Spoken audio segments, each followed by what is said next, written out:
episode of Carolina Sports Talk starts now. Can y'all feel that? Can you feel that thing that's oozing out your doggone hands? That thing is beating your doggone chest right now. Can you feel that?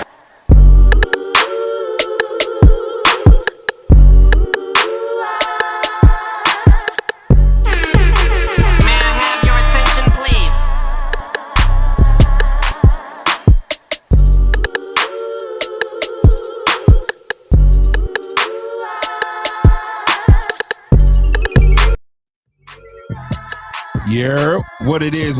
Welcome back to another episode of Carolina Sports Talk. It's your main man, Big Cliff. As always, thank you for tuning in on your favorite podcast app, on YouTube, on Facebook Live. Make sure the next time you tell your smart speaker, play Carolina Sports Talk.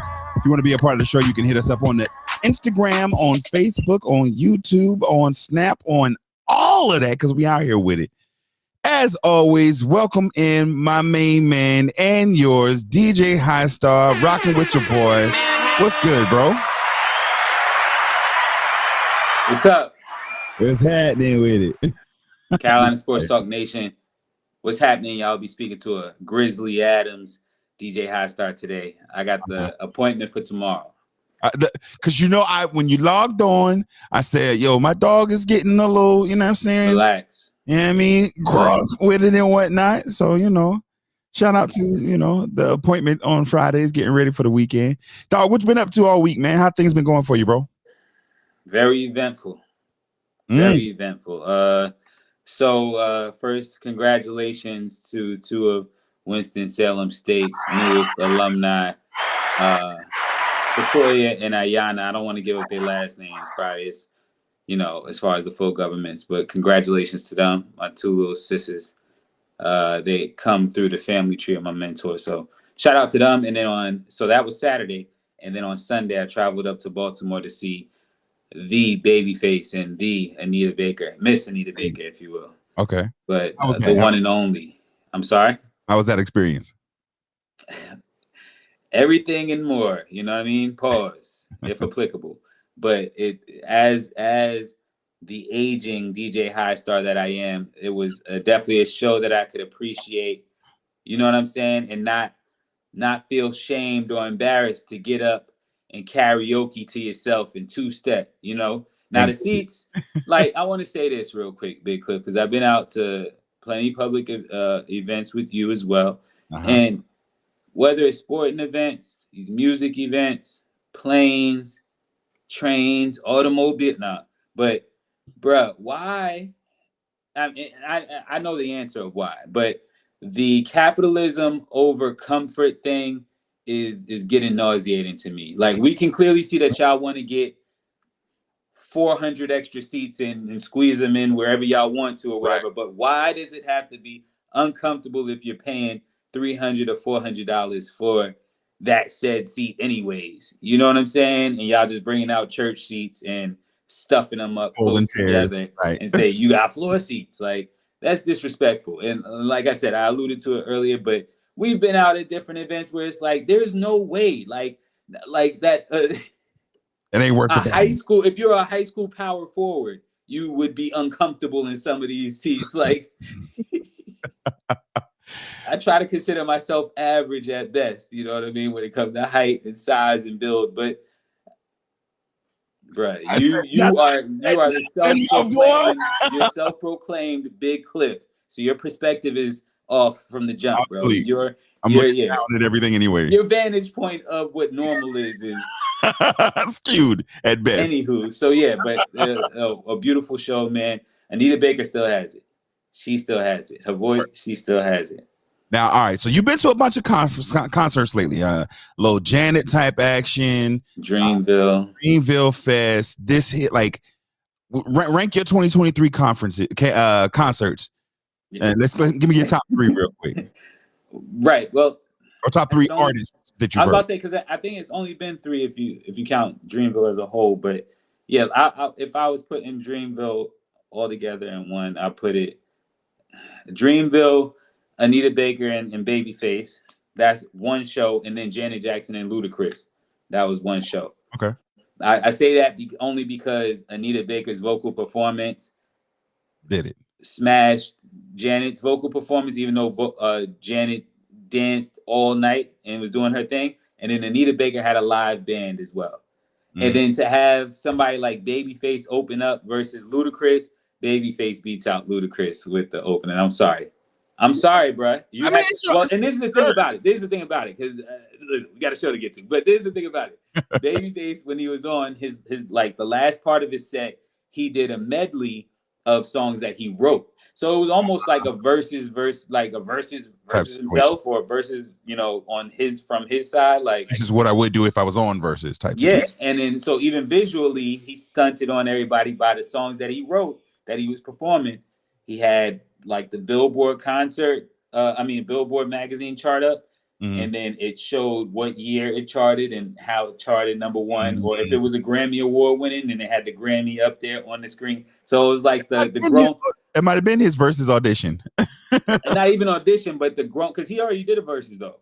He did. It was his early on, but it was his grown way of stunting.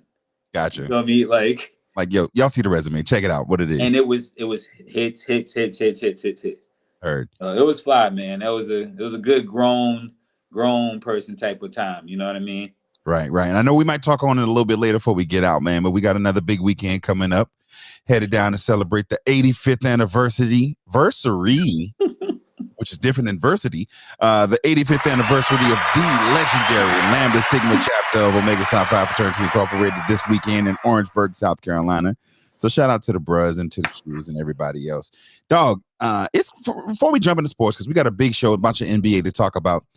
It's cold outside. Like, winter does not want to let it go, bro. Yeah, I went outside to walk the dogs just a few moments ago, and I looked down. I was like, yo, it's chilly. Look down to see the temperature, and it's like 66 degrees out here. Right. It's like Mother Nature is just saying, yo, don't get cute. Don't get cute just yet. Now wearing your shorts and your sundresses, all that's cool, but every time you get in your bag, you start doing this New York thing. I don't know what you're talking about, Saint. I don't know what you're talking about over here, B. Right. You know what I mean? But my New York bag is only like surpassed by my love for my Los Angeles Lakers, who in the first game one, you see what I did there? Happy belated Mother's Day. I gladly interrupt you to say that. Right? Yo, happy belated Mother's Day to all of us. I was waiting for an opportunity to interrupt you, and then you said Lakers. Why? Because we still playing and y'all not? Yes, that's exactly why. And for those of you who may have missed it, the New York Knicks were eliminated. Or have we talked about that? Witnessing again. But at this point, what happened was again, we talked about the expectation. You see, you did this last show. And I had to call you out for it. Relax, man. Well, I'm just listening to you. Is it the facial expression? You're getting spicy and you're not waiting till I non-verbally. What we did last time, we made our projections and I gave my, forecasted projection. So and how did that work? That's where we left off at. How'd that work out? I was right. So was I. Speaking of being right, you were actually wrong in a certain situation. But the Lakers won, so the Los Angeles Lakers will close out the Golden State Warriors this evening, and so that was wrong. Did we win? Was that wrong? No, because we won. I was going back into some predictions. Back in October, at the beginning of the season, we made our way too early predictions with regards to MVP, who was coming out of where and what. And yours truly picked Jaren Jackson as the defensive player of the year. And I don't know if we remember, but could you remind me who is the actual defensive player of the year for this year? It was Jaren Jackson, eliminated by AD and company. By my Los Angeles Lakers. But AD and company. I made that point last week. Oh, come on, bro. I wasn't paying attention. So no, don't use that as a scapegoat. It's a reason. As we look at the conference finals, the Western Conference Finals opened up 2 nights ago with the Los Angeles Lakers falling to the Denver Nuggets in a score of 132-126. And then on last night, the Miami Heat took care of business against the Boston Celtics with a score of 123-116. So, bro, let's jump in first to the Lakers game. Talk about that one a little bit. and we'll go into the Heat, and then we'll preview tonight's game. But what stood out to you from game one with the Lakers and the Nuggets?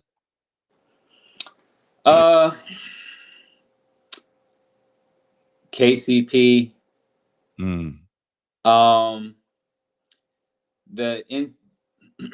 Preface this with pause if applicable, but the inside out game of Denver as far as like their scheme, and then LA ultimately adjusting to that, and being close to taking one away from them at home. And you know, I like Darvin Ham, and he's a pretty cool cat, you know. So steady hand, and I believe. Hold on, I'm sorry, y'all. It's been a long day, but I believe him to have made adjustments. Thank you, Big Cliff. He was uncomfortable being on. I'm coming straight from work. But anyways, I believe for him to found something late in that game, and they're going to build on that, and we're going to see what adjustments Denver can make from that, or who steps up for Denver. But like I said, KCP, and then of course Jokic. So for those who may have missed it, first half was trash. It was abysmal. For who? For the Lakers. Exactly. Be clear.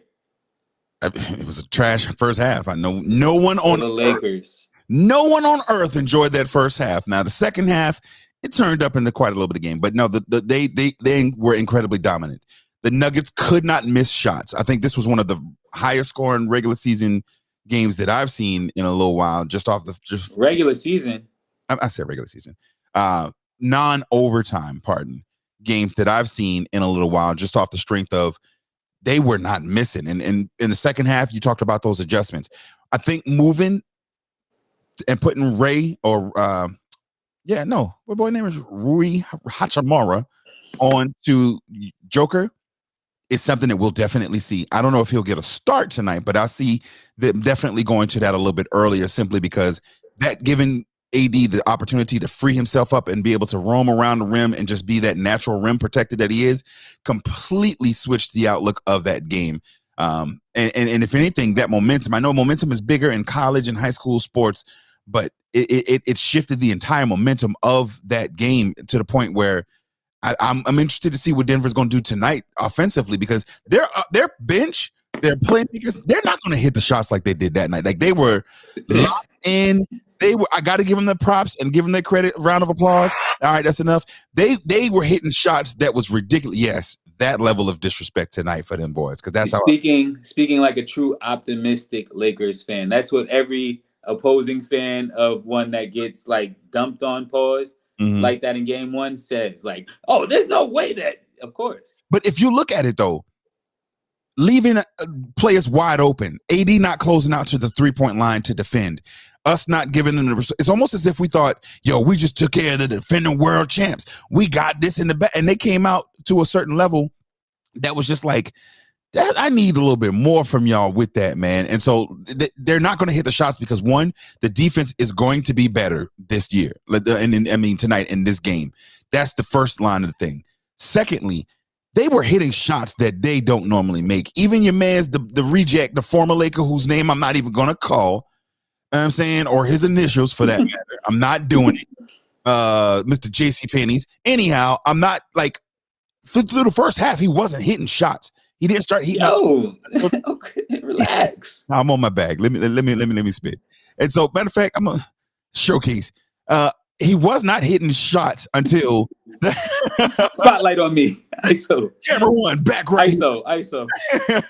He wasn't hitting shots in the first half like that, and it wasn't until the second, really into the late after the third and then early fourth, that he even started making shots. Not that he ever made those kind of shots in the first place for the Lakers, but nonetheless, none of those bench players are going to be playing to that level tonight, let alone when they bring themselves to Crypto.com arena. It's not happening, bro.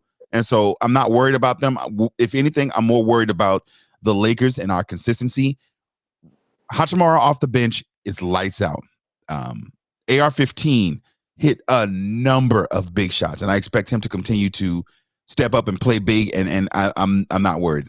So I've been saying it from the beginning, saying it every round. Lakers in 6. It's just kind of how I feel about that matter. So, what do you think the keys to the game? We already talked about the adjustments. What do you think? See, first of all, I got to give a special shout out to Mr. Joe Scott, my Trey, my LB, the smartest man in the room right now, screaming that Lakers in 6. You feel me? And yeah, I knew his name. I just wasn't gonna say it. Mr. J.C. Penney's. That's his name from now on. No love, no respect. What do you think the keys are in the game tonight for Denver if they want to go ahead and take a commanding 2-0 lead in this series? Honestly, listen, Jokic, starting off with him, 20 plus boards again, dominate on the boards. His points are always going to come. His looks, as far as his assists, and that inside out game, getting the Lakers into foul trouble, all of that stuff will work. And don't knock KCP. He's got the same grudge. Like what? Oh, you're upset because he wasn't productive for y'all, and now he want to try to show. Well, welcome to the world of a Knicks fan, a Yankees fan. Okay, we always have people that leave and want to get their shot. Thing, yeah. Jang. Hey, Amon Shumpert, but but Amon did his thing with the Knicks, but he just happened. But anyways, so those pretty much are the. Oh, and then of course though, that's a great point. Keep AD out of the lane, but Jamal Murray, be aggressive. Jamal Murray looks like the bubble Jamal Murray, and I hate to say it, but he looks impressive. He's got that killer instinct. You can tell that coming back from the injuries the last 2 seasons, he missed one complete, and then he's not been himself. But now he looks like the bubble Jamal Murray that I thought was going to be an all-star perennially. And I hate that it's coming around and coming into form at this point against us. But Jamal Murray is going to be key for them. And I agree. Jokic is going to get his. I think he and AD kind of cancel each other out a little bit. What the keys are for them? A good night for AD. Sorry. You said what? A good night for AD. I haven't seen 2 or 3 good nights strung together performances. Okay. I think it's going to be for Denver. Their role players are going to have to play lights out like they did again. They cannot miss shots, because if they miss shots, the tempo will increase to a point that I don't know that they can keep up. We have the size and the length to be able to kind of overcome them on transition like that. And so if they're hitting shots, that's going to be big and key and integral for them to be able to win. However, on the other side, it's got to be just like BJ just said. Shout out to BJ Harlem Q Davis, my dog. Schroeder will have to step up on the D on Murray. Absolutely. All of us, the entire team, everybody from the bench, the starters, are going to have a different level of intensity from the word go. There's been much said about the strategy and or the formula that the Lakers have used throughout these playoffs to be able to, on the road, win game 1, kind of let off the gas a little bit in game 2, take it back, take care of business in LA, get one, little stinker in a game 5, and then close out in game 6. That's how they've won their first 2 series so far. Being down and in the hole in this instance kind of changes that formula a little bit, but I still think that because we are where we are, this is the conference finals, they have at the maximum 15 more games left in their season. At the absolute not 15, 7 in this one. 7 in the next if it goes all the way, and then 6 in there. So what is that? 13 left at the max. They can expend that energy. LeBron has missed enough time for load management throughout the season that they can get out there and go all the way. In this game 2, they're going to have to play from the whistle to whistle with complete high energy, with enthusiasm, as some might say, because the lackluster performance that they gave last night or the night before will not fly, and it's not going to lie. And honestly, I think they saw that with the shots being knocked down in their faces. And so I do think we're going to take game 2, take it back to LA, and go ahead and get game 3, and we'll see where they go from there, man. So if I pressed you for a prediction, who wins the game tonight, Lakers or the Denver Nuggets? The Nuggets. Moving on to the Eastern Conference Finals, game 1 against the Celtics and the Heat with Jimmy Jeffrey Jordan. Jimmy G, dog. Jimmy G. Jimmy G Buckets. That's his new nickname. Oh. It's Jimmy Butler, but Jimmy G Buckets. No love, nothing. I'm not feeling it. Okay, cool. So Freudian slip for your favorite quarterback. Exactly. Gentlemen, that's been another episode of Carolina Sports Now. And this is Carolina Sports Talk. It's your main man, Big Cliff, sitting in with DJ Highstar. We are going to take you up right until game time at 8:30. But game one, what stood out to you with the Heat and the Celtics, bro? Fearlessness from Jimmy Butler, of course. All through, we alluded to Jamal Murray. Jimmy Butler looks like bubble Jimmy Butler. Facts. So, Boston is gonna have to, lace up their bootstraps. At this point, on either side, the Western and the East, you alluded to it. It's challenging. It's gonna be exhausting. You can't discount how much Golden State ran y'all and how many minutes and mileage that put on LeBron and AD as well. It wasn't an easy series. So you can't discount that. But at the same time, same goes with with Denver, or with Boston and with not Miami. They had a little smooth path than others. but it speaks to them executing in the way that they take care of business as well. So, that being said, Boston is going to have to figure out a way to kill everything at the head, stop Jimmy Butler, and worry about everything else. This is all happening with a injured Tyler Hero. And that's the scary part, that if they had that additional shooter to space the floor, I don't even know that this would be a series. As defensively minded as the Celtics are, and never mind the fact that they were up by 9 late into the second half. If they had that extra shooter, this wasn't even a series to me. First of all, never made any headaches and or bones about how much I hate the Boston Celtics and every professional sports team that comes out of the city of Boston. I think that the experiment between these two alpha ball dominant type of guys, it's over. We've got 2 all NBA, all first team NBA, and it's like, all right, we see what it did. You didn't find the right mix or the right formula.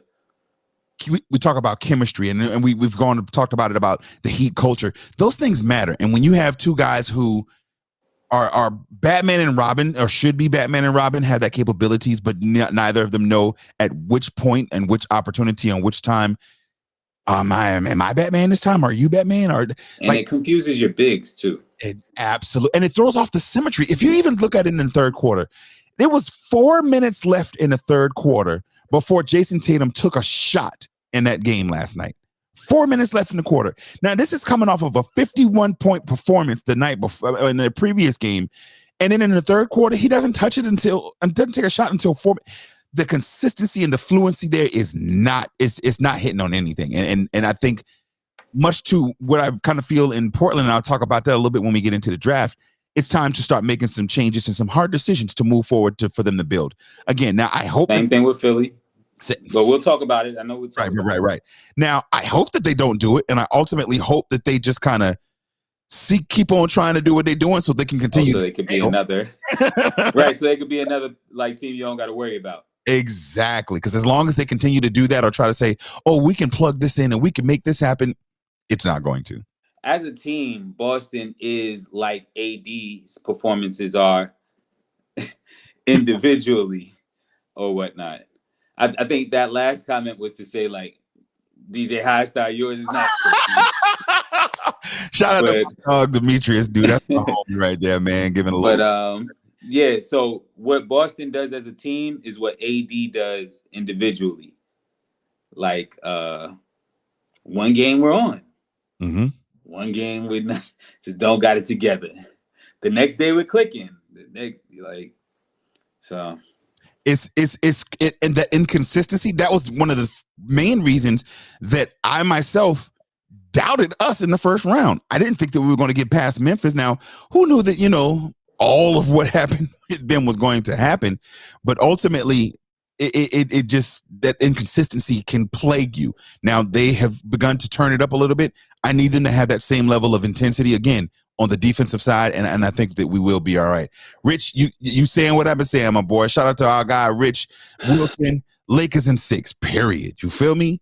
As where I posted on social media not long ago of how dope it would be to have a battle for number 18 finals between the Los Angeles Lakers and the Boston Celtics, but it doesn't look like the Boston Celtics are trying to hold up their end. Now, some might say the same thing about the Lakers in that both of us are now down 0-1 in our series, but I got a little bit more faith in the Lakers than I do in the Celtics in this instance. Now, Vic points out a good question. Shout out to Victavius Douglas, Root to the Bruz. Who would you trade if you're Philly? Would you trade Harden or would you trade Embiid? That's for you. I pulled it. Harden. Why you say? Harden is used to, he's got that new school player attitude of I carry my leverage with me, and wherever I go, I don't have a problem with up and moving. It's always a rumor that he doesn't want to play for somebody and always in the air. Embiid comes off as a lifer. Absolutely. There was a young man whose name escapes me right now, but in the Boston Marathon, he ran, whatever you want to call it, the entire Boston Marathon while dribbling a basketball. He was saying every dribble, was keeping him focused and locked in and everything. And the only person on earth who dribbles more than that young man who ran for 17 miles dribbling a basketball is James Harden. He is. I don't like his game. He has, I believe, passed his prime, and it's definitely not even a thing that if one of them have to be traded, it was going to be him. Now, there are certain reports that have come out, and again, we'll talk about it a little bit. Let's jump into it now. No, I'm going to wait and save it for where we got it on the thing. But there are reports that says that, James Harden and Embiid have aligned themselves, and they were the ones that got their coach pushed out, and I don't know if I buy all that, especially because if I'm the leadership of the Philly team, why am I following up with a guy who's already quit on multiple teams, who at any given second be like, yo, I'm sick of this, I'm out of here, y'all get me up out of here. And now I've gotten rid of what I believe to be a good coach. I don't think that's the case. We'll talk about it more once we get into it. But pinning your opinion down, who wins game 2 tonight, or tomorrow rather, between the Heat and the Celtics, and why? The Celtics, because okay. I don't want to see the Heat win. Period. I honestly don't think that the Celtics are going to win game 2. If anything, I think they'll win game 3 and maybe not another one after that. I wouldn't be surprised to see Miami giving them a gentleman's sweep, if you would. But I say that then the Celtics will come back and clamp down with their former defensive players of the years. Tatum and Brown will go off and score 1,000 points each in a night and just completely rack all of that in the trash. But I definitely would still like to see that 18, but a little bubble remix or not remix. What's the word I'm looking for? Little rematch, which is similar to a remix. It's just not the low bubble rematch would be definitely good to have for the NBA Finals. Vic also says Bam Bam would be the difference in game 2. He has to be dominant in the paint. And I don't know what it was in game 1, but he was trying to play. What's the coach from Chanticleers from Coastal Carolina used to say? Not playing like a dog out here like a little cat just prancing around. You need some dogs.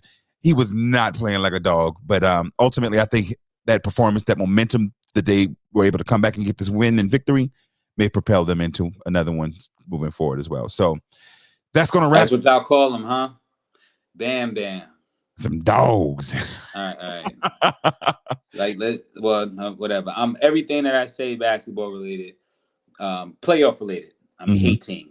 Just be clear. Just with a sour pause taste in your mouth. Be clear. So the whole Bam Bam and Bron, let's stop it, guys. All right. But thank y'all for tuning in. Hey, we appreciate you.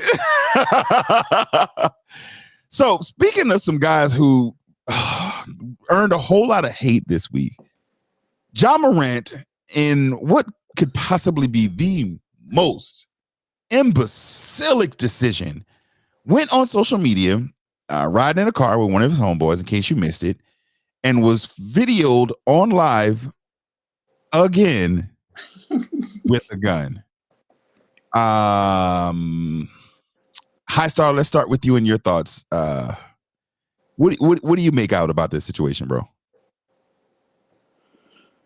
Shout out to all our viewers right now and everybody that's supporting. Famous poet laureate Earl Simmons once said, "Here we go again." This is my thoughts on it. First and foremost, shout out to all of the black media and white media as well that has continuously showed their support for this young brother. Right. Because there have been a lot of people sticking by his side. And putting their necks out there on the line, their reputations, their brands, to show him support. So shout out to them. And a lot of tough love that we're seeing live, you know, in living color or whatnot, or just in live time.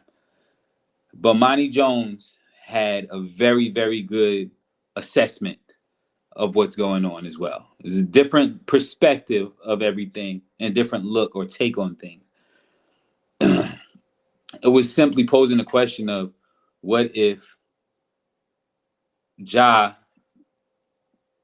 T is pretty much living vicariously through Ja?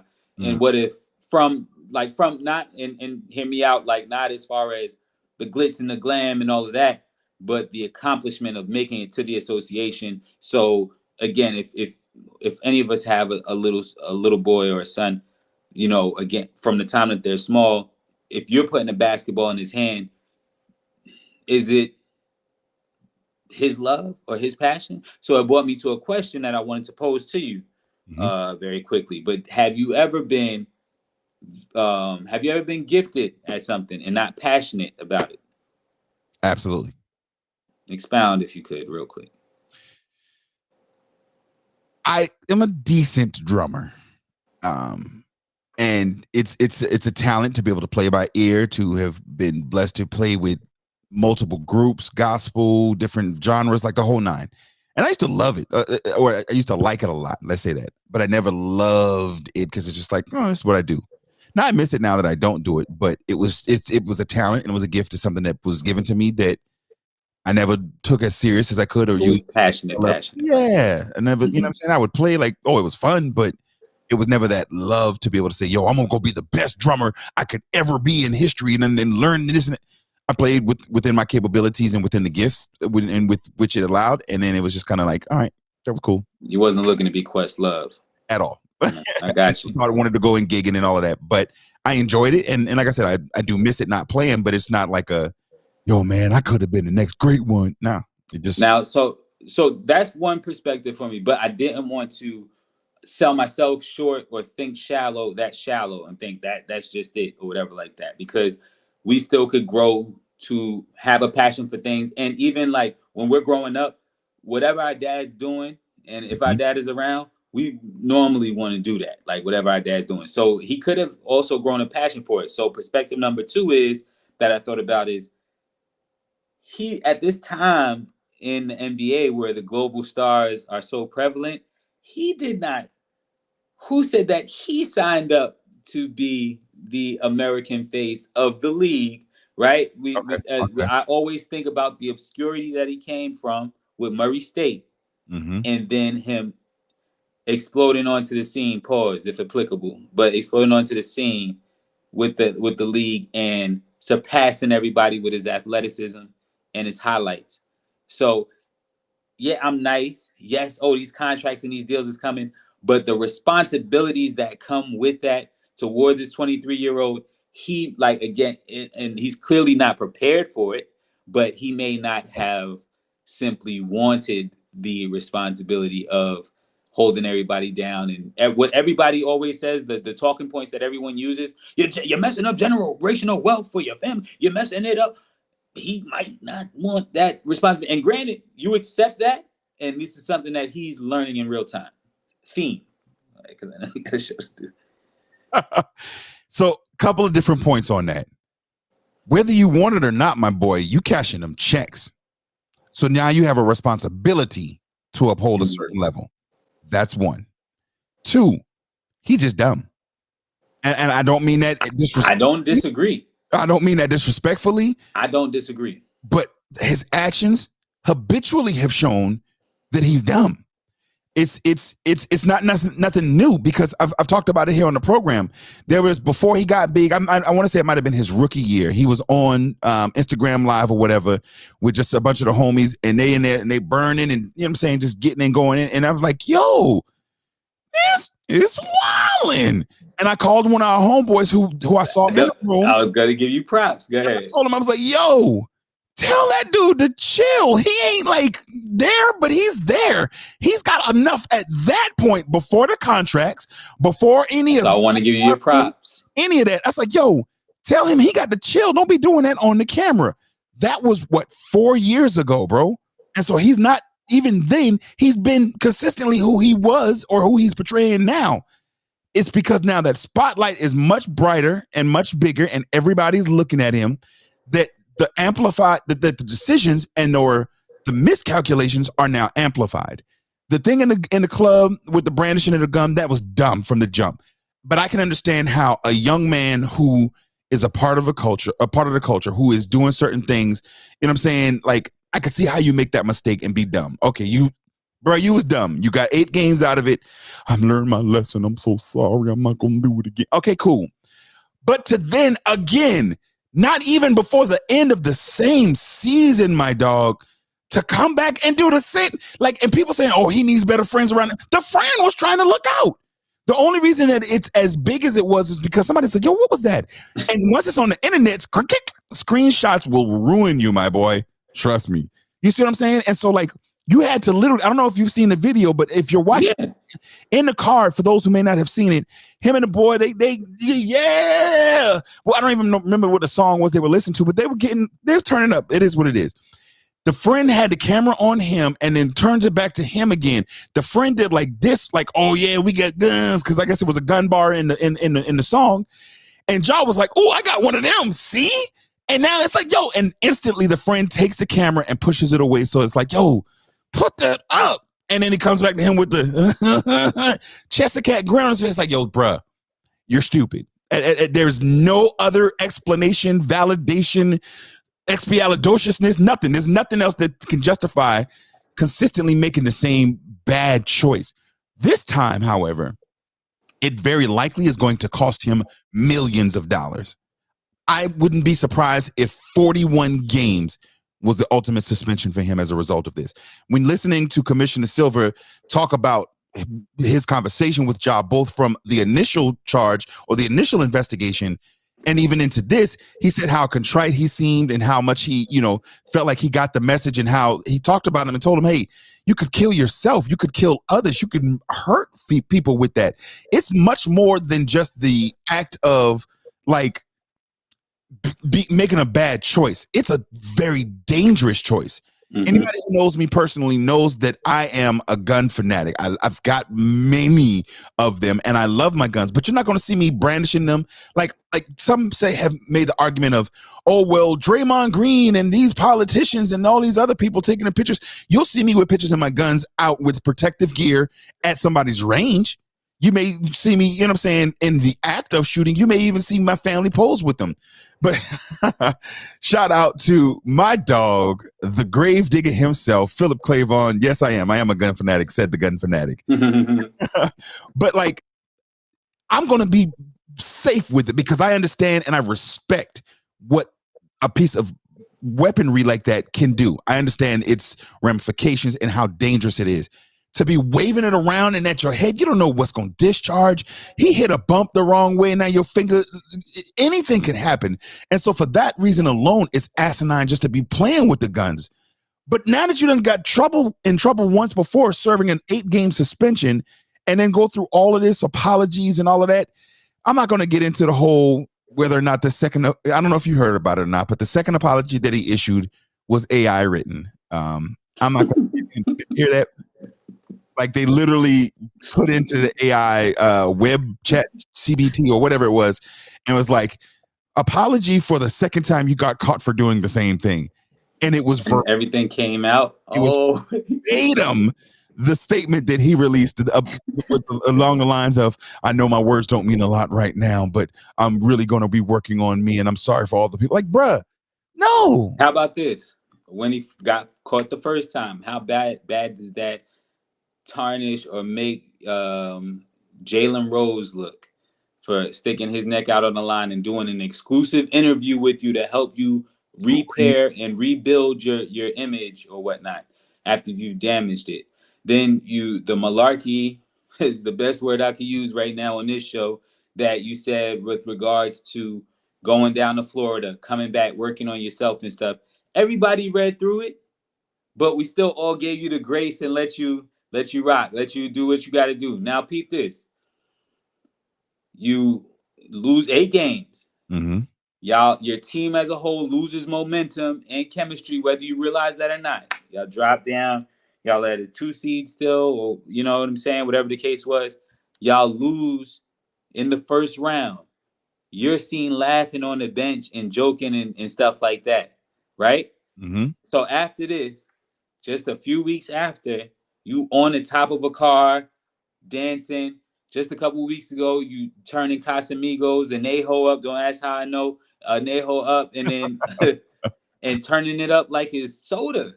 Yeah. And down in that, that's dangerous. Like these guys is bigger and they hoop and do all of that all the time. But yo, those is acts of an alcoholic. Let's call that what it is. Like regular people do not drink like that, bro.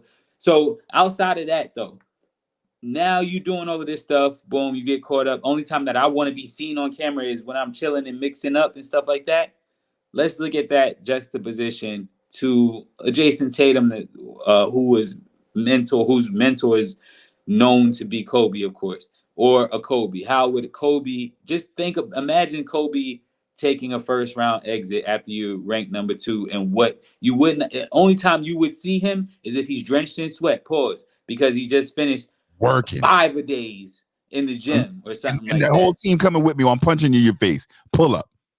So you getting everything out here, and then the way that y'all exited the playoffs and everything that you're doing after that is showing us that Memphis don't got you talk about y'all not worried about the West. Yes, because y'all not going to be around. That's why you wasn't worried about it. Oh, we ain't worried about the West. We good in the West. We good and gone out the West. To answer your question that you talked about before you went down your tribe, I don't think it reflects on Jalen Rose at all. The same way that I don't. I didn't ask a question about that. You did. But no, I didn't. You started one. No, I didn't. Okay, cool. So to talk about that point, that was a question. It doesn't reflect on Jalen Rose. It's not a reflection. I didn't ask if it did. Morant. But no. It's not a reflection on his friends. It does not say anything other than to say that there is a very, very serious problem with Ja Morant.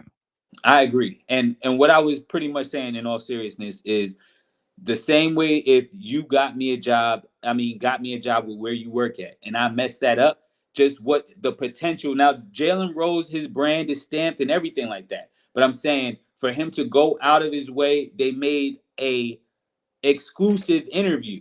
Right. It was spotlighted as a part of your campaign to get back. So now I'm a part of your campaign to get back. So at most, I'm saying it was disrespectful to Jalen Rose. So I didn't.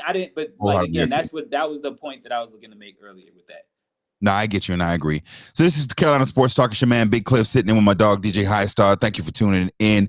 If you want to be a part of the show, hit us up on the Carolina Sports Talk line, cliff@carolinasportstalk.net. You can also join us via YouTube or Facebook Live via the comments. But we are talking about the NBA conference finals and the climate and everything going on right now, leading you up until about 10 minutes until game time. So we're going to jump into it a little bit. The NBA draft lottery took place before game 1 yesterday of the Eastern Conference Finals. Man, Charlotte almost came away with 2 number 1 picks in 2 of the major sports, with the NFL Carolina Panthers franchise having a number 1 pick and Charlotte missing it by that much and dropping to the number 2 overall pick, with the San Antonio Spurs being awarded the number 1 pick. Bruh, did you get a chance to watch the little special they had with the lottery? No. It's like, bro, Nah, I again those auxiliary type of events and stuff. I don't really, unless we get invited to Panther Jam Festival. and then it's like, no, here we go. We always come to these things. But no, for those who may have missed it, the lottery order has been set with the number 14 pick on belonging to the New Orleans Pelicans, followed 13, the Raptors, 12, the Oklahoma City Thunder. Number 11 belongs to the Orlando Magic via the Chicago Bulls, 10, Dallas Mavericks, 9, Utah Jazz, Wizards, Pacers, Magic, Pistons. The Houston Rockets own the number 4 pick. The Portland Trail Blazers own the number 3. As I mentioned earlier, the Charlotte Hornets fell to number 2, and the San Antonio Spurs winning the lottery for Victor Wembanyama, who many are touting as being the best draft prospect ever. Not sure how much you know about the young man, but I had only heard his name once or twice before, but I went and did a little research into him, and my boy is like that. He is a 7'3" Frenchman currently playing overseas in a professional league. He's listed as a power forward / center. He is a 7'4" KD, and that is scary. I hate that the Spurs have won that because I hate the Spurs. And now to know that they are going to maintain a certain level of relevance as a result, I don't like that. But this cat's game is like that. He's got handles. He's got quickness. He's got hops. Bro, I watched a highlight from his where he shot a 3-pointer, realized off his fingers that it was bad, took 2 steps, caught it off the rim, boom, and banged it over 2 other defenders. It's like, bro, how do you take 2 steps from the 3-point line off your miss and tip dunk? He is as advertised, and I really am looking forward to seeing his game and what he's able to bring to it. We talked about it a couple episodes ago about the international level of which the NBA has gone. Oh, they're loving this. It was 2:30 in the morning in France, and they had Brian Windhorst and all of the crew out there representing for him, man.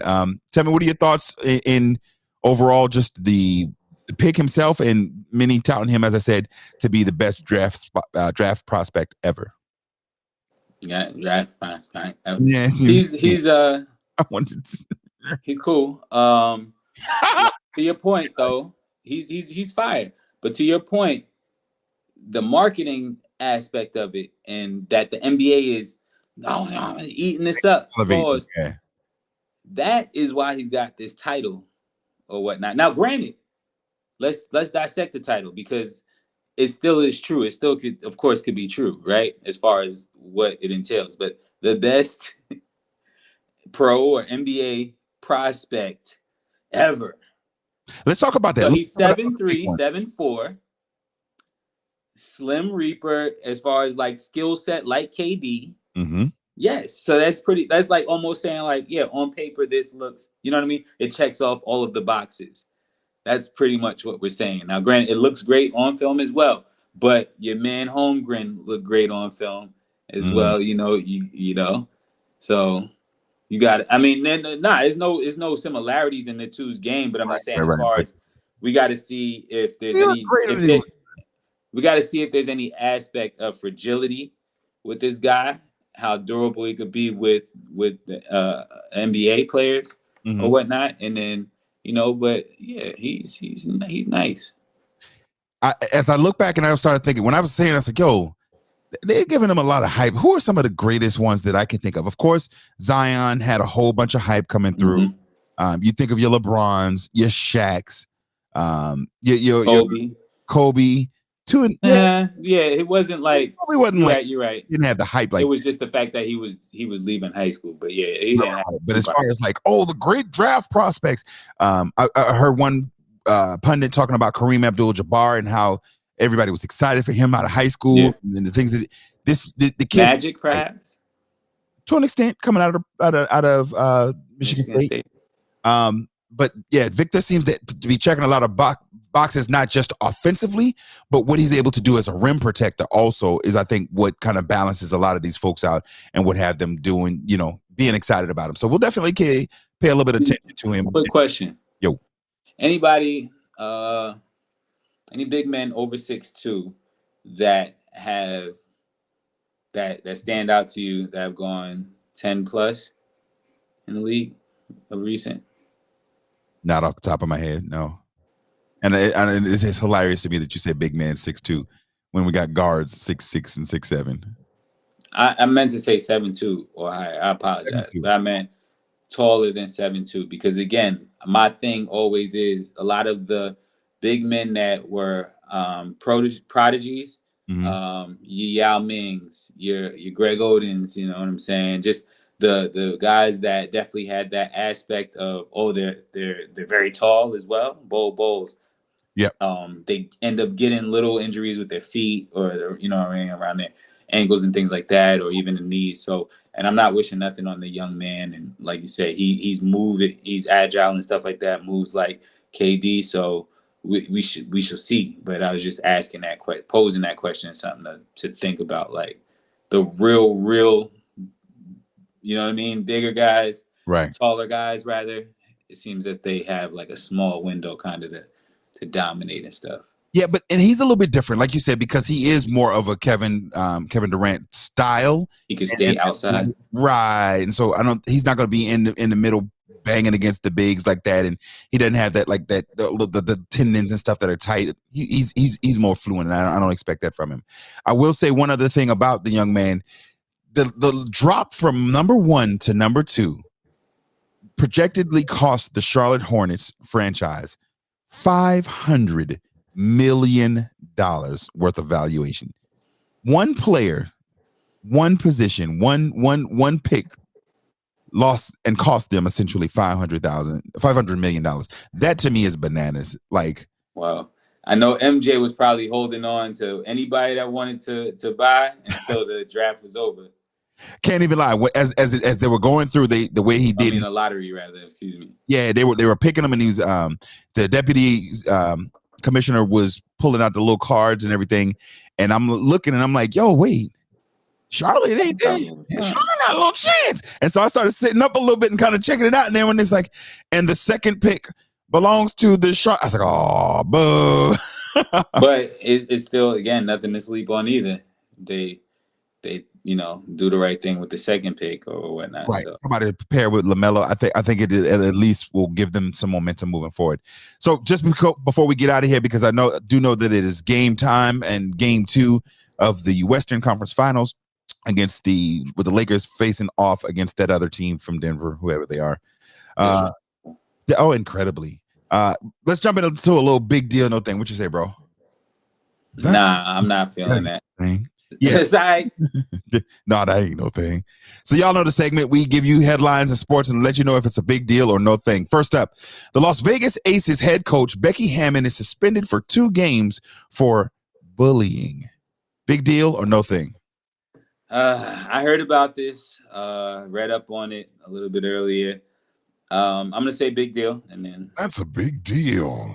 I'm going to say so as well. That's a big deal. For those who may have missed it, Becky Hammon, the head coach of the defending champion Aces, was suspended for 2 games for essentially trading a player who was pregnant. She and the team have held to the fact that say, hey, we were doing what was in the best interest of our team. It wasn't just the fact that she was pregnant. It was the fact that we got 3 players in return for her 1 contract. Many have said it's the same as if somebody is injured and you trade them. It's nothing against that. But the player says that she felt like there was a text message or an email sent that was saying, how could you do this to us? And it was, she essentially felt like they traded her because she was pregnant. So why you say it's who was saying, how could you do this though? As far as the text, the undisclosed, it was an undisclosed team official to her saying that to her. Yes, to De'Erica. Oh, how could you get pregnant? In other words, exactly. Gotcha. To De'Erica Hamby. It's always like something that we overlook as men is how like women get looked at whenever they get pregnant, whether they married or not. But like if they're seen as having responsibilities like that, or if they're a singer or something like that, a lot of times managers and the record label will be like, oh, how could she do that? And it's like, come on, like. But anyways, it's a big deal though. I think the WNBA is stepping in a certain direction as far as like the momentum that they're picking up from who they know they have from the crop of talent coming from the NCAA, and their damage control is a little bit. It looks a little different now. The PR stuff looks a little different now. But at the same time, they had to combat it with something that was potentially massive. Like that's a serious thing. This is an all women's league. There's definitely a women's issue or whatnot. So the Aces as an organization, chose their stance on it and their side that they took. And then, again, the disciplining of Becky Hammon, former New York Liberty. Mm-hmm. I think it's all like kind of goes in together with this whole damage control thing, of course, but also like our connection here at Carolina Sports Talk with the Aces, of course. Right. So that's something that I always think about, and just the fact that, that they're on. It was like when Draymond punched Jordan Poole. We have a connection to the Warriors. Right. Because of Steph, and I'm here in Charlotte and stuff. So, yeah, similar. Yeah, I say it's a big deal for everything that you just said. In addition to the 2-game suspension for Becky Hammon, they also forfeited their first-round pick in next year's draft. Mm-hmm. Now, that's kind of a big deal, but not that much because they drop in first and second-round picks, waiving them before the season started anyway. But all of this leads me to believe that the WNBA needs at least 3 to 4 more teams to be able to start balancing out to get enough of the talent out there on the court and make it happen. So that'll be something for another day. Next up, Monty Williams, Doc Rivers, and Nick Nurse all fired. Now, we're going to have to dig into this a little bit deeper. Give the teams. We're going to have to dig into this a little bit deeper, but big deal or no thing, bro? No thing. Nah, that ain't no thing. I go the other way. I'm saying it's a big deal. That's a big deal. I say it's a big deal because those 3 coaches are all are all NBA Finals champions. Monty Williams, Monty ain't got no champion, but he was the coach of the year in 2022. Doc Rivers in 2008, been to the conference finals multiple times, been to at least the semifinals the last 3 years consecutively as the head coach of the Philly team. And then Nick Nurse just in 2021 won a title. And so that to me is saying that these teams are okay and happy, and we're not even going to talk about Budenkoust or the Bucks coach who was let go also. No, don't know why I didn't put him in there, but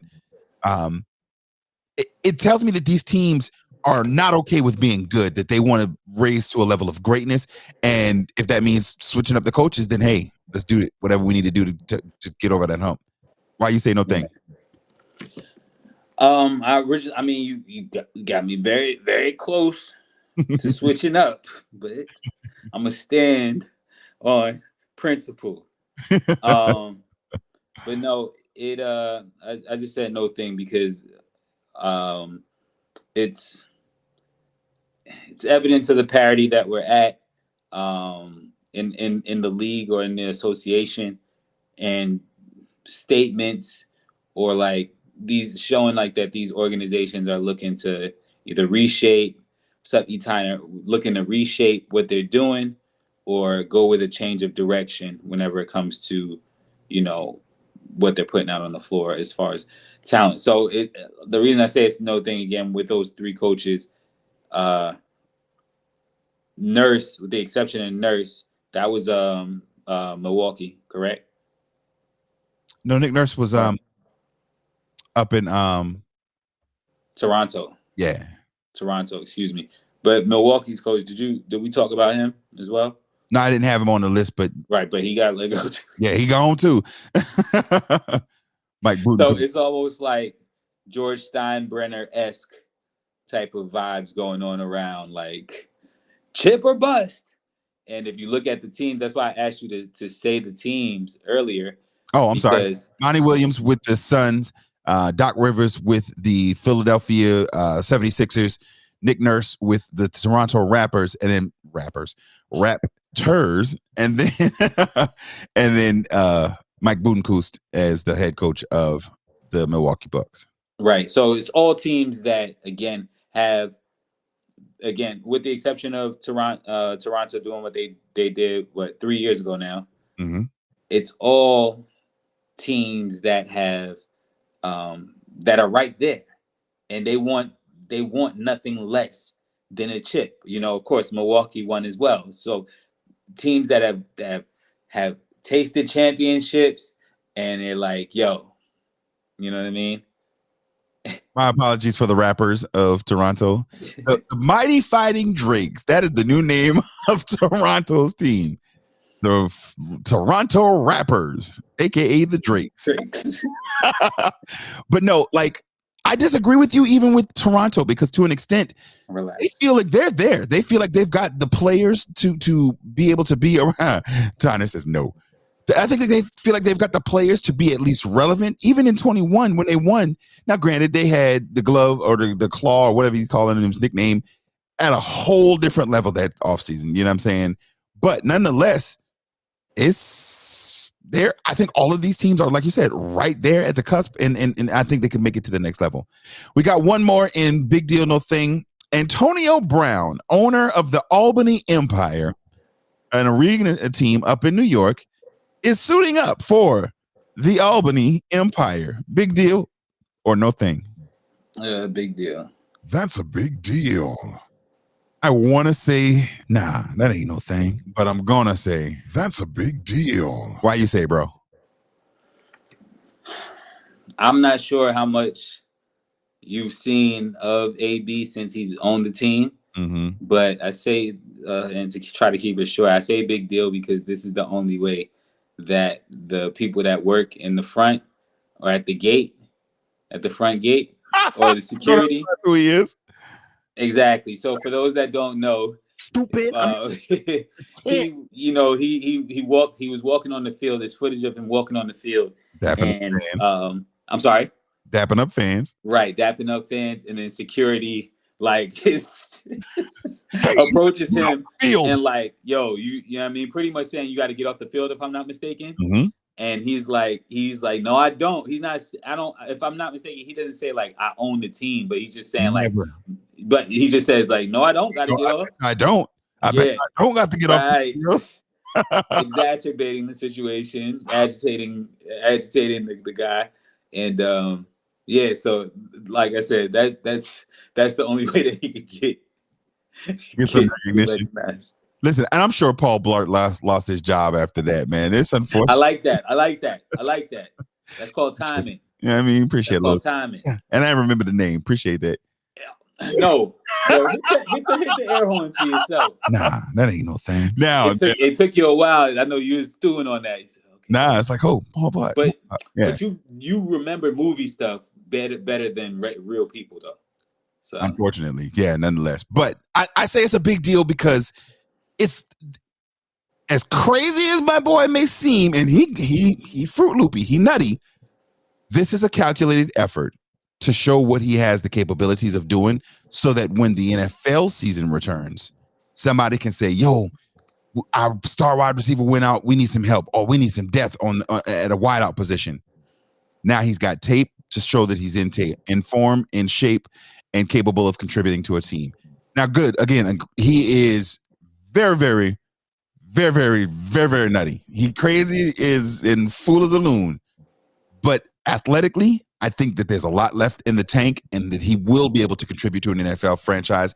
And so, although he is an owner, I'm not even going, the gimmick of, hey, the owner's suiting up. He's one of us. Because, I mean, he's only, 1.5 years removed from his actual playing time. I think that this is bigger in the instance of being able to calling Cliff lazy. That's hilarious to me. And yes, all I do is watch movies. Thank you, E. Tyner. Listen, y'all, give us a little love to our guy E. Tyner, man. We got to make sure we get him back in here. We're going to talk about some Panthers stuff maybe in the offseason coming soon. So we got to get my guy back on the show, man. But I ultimately think, again, it's a big deal because this is exclusively an audition tape for the NFL for the fall 2023 season. Is it also an effort to lift the valuation on his investment? Oh, without doubt. Right. So that's a completely different aspect of it. You're absolutely right. To say, oh, Antonio Brown, former NFL player. Ooh, cameras will be there. The attendance will rise. We look at what the Prime Effect has done for Colorado. And if you look, I don't know if you saw it, the spring pitcher football game, the spring I saw it. game pictures from last season versus this season, night and day. So names brings butts in the seats, and I think this will absolutely do that for them. So we'll see how it works out, and if it works out for AB, man. Bro, it is 8:41 Eastern Standard Time here on Thursday, May the 18th. Is it the 18th? Whatever the day is. We're going to get up out of here, man. Let these guys go and take a look at it as we take a quick look. I was going to give the score. Put a little footage up, but I'm not doing that because the last time YouTube was like, I don't want you to do that. So, current score of the game. What is the game score? Is it on yet? Anything you want to highlight to people before we get out of here, bro? Go ahead. Yes, man. Yo, I saw like a meme or a GIF or whatnot, and it said like had somebody crying, almost crying, and it said, "Yo, I think if he works hard enough, Ja might finally make it out of the league." But also, I wanted to leave this and whoever's connected to Ja can get this message to him. ISO on DJ High Star real quick, if I may. Absolutely. We try oftentimes and are upset oftentimes when we go into department stores or we go around in the public arenas and stuff, or if we're stopped by police officers and stuff, and we're called these names in the media constantly, and we work so hard to contradict what we're called: savages, thugs, menaces. Y'all call yourselves demons nowadays, and forgive me for putting a blanket y'all on that, but we working hard to dispel that, and you're doing nothing. And granted, again, we do have responsible gun owners, we have irresponsible gun owners in this country. We have people that take pictures with guns and brandish guns all the time in their pictures, and I understand that. But we have to be honest with ourselves about the image that you're putting out there. I would love to see you. One of the topics of conversations have been for you to cut your hair. I would love to see you keep your hair and keep what makes you the individuality of that.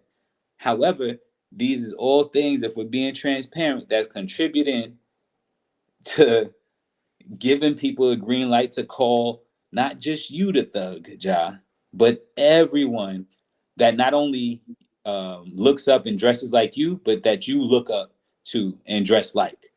Mm-hmm. So everybody that's in this thing of ours is, again, affected in some way, because it just validates those people out there that are exposed, that their only exposure to us may be a Ja Morant, and they say, "Oh, look, they're nothing but thugs." So there you have it, man.